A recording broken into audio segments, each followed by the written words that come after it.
Hello and welcome back to Prescribed History, where today we're going to be looking at OCR's history course again, with how weak was the Labour Party from 1951 to 60. Let's first look at the background. So, one reason for the Conservatives remaining in power for so long was the condition of the Labour Party. Although Labour's record in office between 1945 and 51 was strong, the party was divided internally and less able to recover from a defeat in 1951 than the Conservatives in 1945.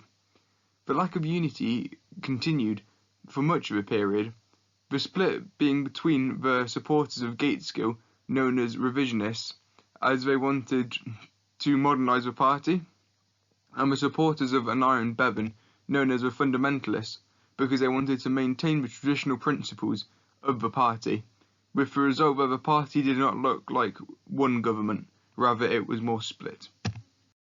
So, let's now have a look at the internal conflicts in the Labour Party.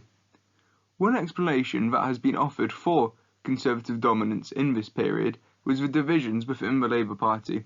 Although Labour was fortunate that Attlee's successor, Hugh Gaitskell, was a talented politician and excellent public speaker, he was not able to unite the party. The party was divided over whether it wanted to move to the left or the right in British politics. Gaitskell was unable to resolve this. So now let's look at the other issue that split the Labour Party, and that was the idea of socialism.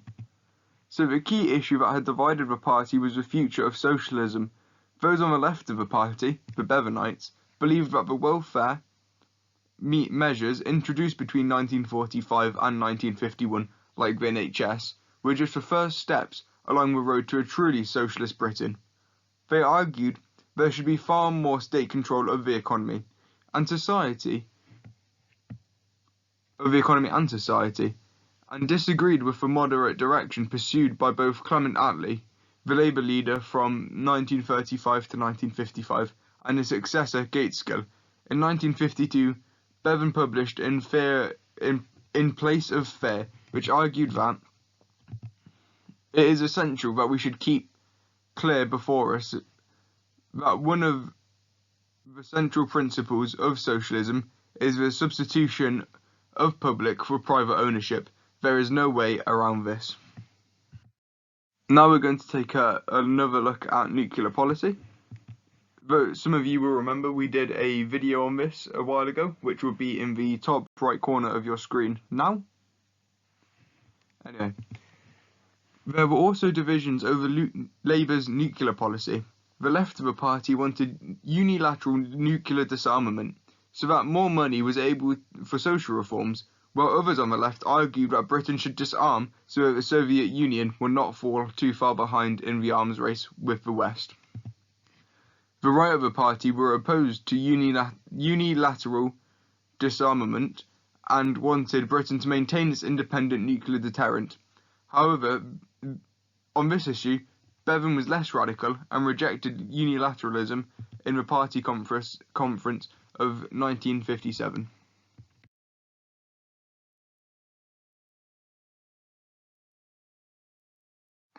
Nonetheless, Bevan opposed the party's approval of the rearmament of Germany and its inclusion in NATO, which he believed would alienate the Soviet Union. These decisions were so great that in 1955, Bevan was expelled from the parliamentary party for challenging official Labour policy. So, these divisions came to a head in the 1960 party conference. Gaitskell had defeated Bevan for the leadership of the party in 1955 and believed that this gave him the go-ahead to take the party in a more centrist direction.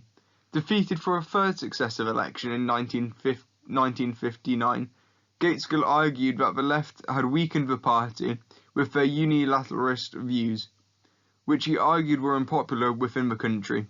However, the left of the party attacked the party's nuclear policy at the party conference, forcing a unilateralist approach on the party, using the block vote of the unions, which the left-wing leaders of the unions cast a vote on behalf of all members of the union, even though the majority were moderate and did not agree with the policy. However, within a year this policy was abandoned, there were also divisions over nationalism, as the left accused Gateskill of abandoning it as a priority and weakening the party. Another way the party was seen as weak was over their attitudes towards Europe. A further handicap for the Labour Party was its attitude towards Europe. Attlee had declared that Labour was opposed to Britain joining the EEC, and in 1962 the stance was continued by his successor Gateskill, which hardly gave the party the appearance of modernised and progression. We've mentioned it in bits and bobs earlier, the 1959 election. However, now we're going to look at it in more depth.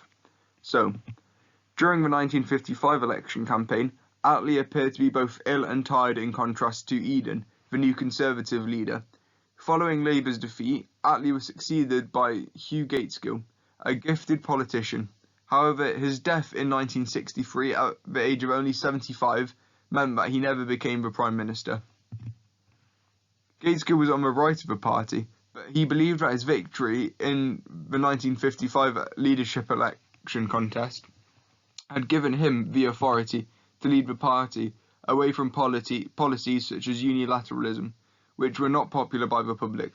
However, his period as leader coincided with the divisions over the Labour Party's future and poor election campaigns in the 1959 election. Labour stood a chance of winning in 1955.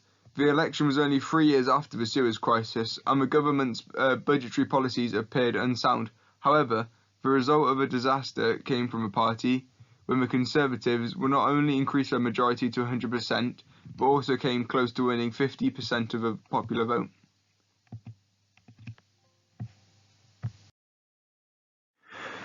The Conservatives were fortunate that the election coincided with a period of economic recovery and allowed the claim that life is better with the Conservatives.